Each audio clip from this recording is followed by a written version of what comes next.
అంతరిక్షం ఎప్పుడూ రహస్యాలకు కేరఫ్ గానే చెబుతూ ఉంటారు.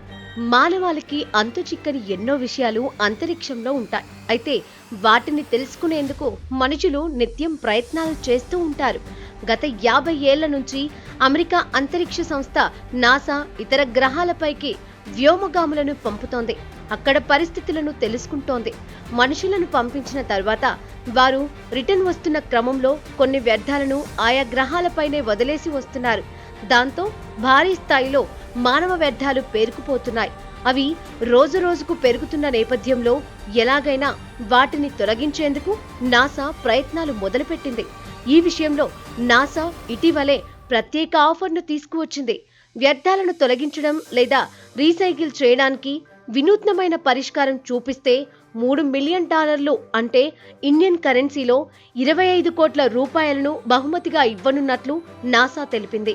కాగా 1969 సంవత్సరం నుంచి 1972 మధ్యకాలంలో అపోలో మిషన్ నిర్వహించింది నాసా. ఇందులో భాగంగా నాసా తన వ్యోమగాములను చంద్రునిపై పరిశోధనల కోసం పంపించింది.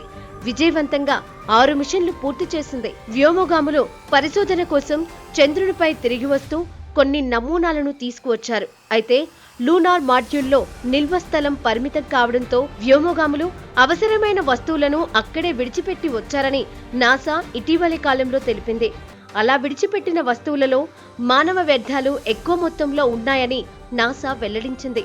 ఈ వ్యర్థాలను చిన్న చిన్న సంచుల్లో పెట్టి చంద్రునిపై వదిలేసి వచ్చారని నాసా శాస్త్రవేత్తలు వెల్లడించారు. అలా వదిలేసి వచ్చిన వ్యర్థాలు దాదాపు చంద్రునిపై 96 సంచుల వరకు ఉన్నాయట. వాటిని ఎలాగైనా తొలగించేందుకు నాసా సిద్ధమైంది. దానికోసం ప్రత్యేక ఆలోచనలు చేస్తోంది. ఇతరులు ఎవరైనా ఆ వ్యర్థాలను తొలగించేందుకు లేదంటే రీసైకిల్ చేసేలా ఐడియా ఇవ్వాలని ఆహ్వానం పలికింది. లూనార్ రీసైకిల్ ఛాలెంజ్ పేరుతో దీన్ని ప్రారంభించారు.